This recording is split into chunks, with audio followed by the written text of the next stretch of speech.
لن يصيبنا إلا ما كتب الله لنا هو مولانا وعلى الله فليتوكل المؤمنون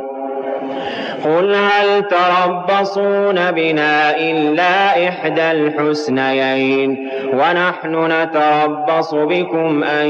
يصيبكم الله بعذاب من عنده أو بأيدينا فتربصوا إنا معكم متربصون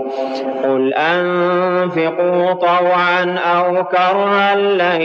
يتقبل منكم إنكم كنتم قوما فاسقين وما منعهم أن